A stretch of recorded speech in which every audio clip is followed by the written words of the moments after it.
कृष्ण भारत की 7 प्राचीन और पवित्र नगरियों में से एक है मथुरा। मथुरा में भगवान कृष्ण का जन्म हुआ था। किसी ने कृष्ण के मामा कंस को बताया कि वसुदेव और देवकी की संतान ही उसकी मृत्यु का कारण होगी। उसने वसुदेव और देवकी दोनों को जेल में बंद कर दिया। कंस उक्त दोनों की संतान के उत्पन्न होते ही मार डालता था।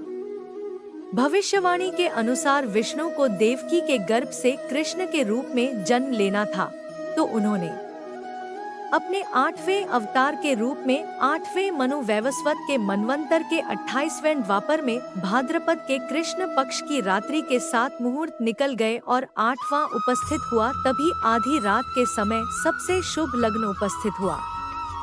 इस लग्न पर केवल शुभ ग्रहों की दृष्टि थी।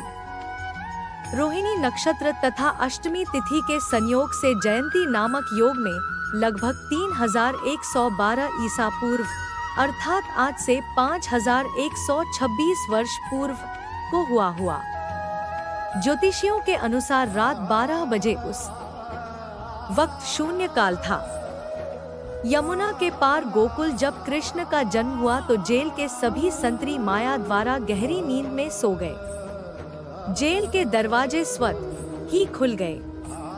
उस वक्त भारी बारिश हो रही थी। यमुना में उफान था।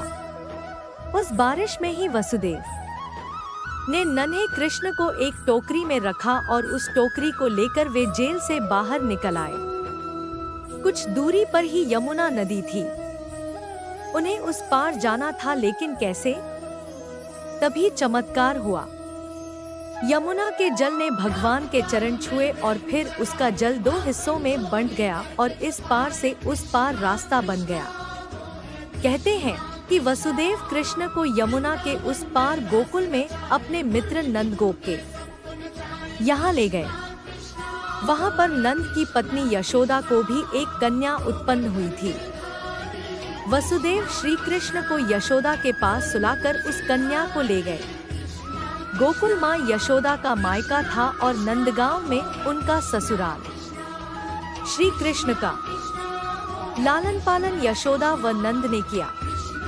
गोकुल यमुना के तट पर बसा एक गांव है, जहां सभी नंदों की गायों का निवास स्थान था। नंद मथुरा के आसपास गोकुल और नंदगांव में रहने वाले आभीर गोपों के मुखिया थे।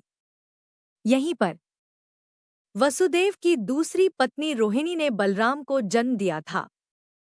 बलराम देवकी के 7वें गर्भ में थे, जिन्हें योगमाया ने आकर्षित करके रोहिणी के गर्भ में डाल दिया था। यह स्थान गोप लोगों का था। मथुरा से गोकुल की दूरी महज 12 किलोमीटर है।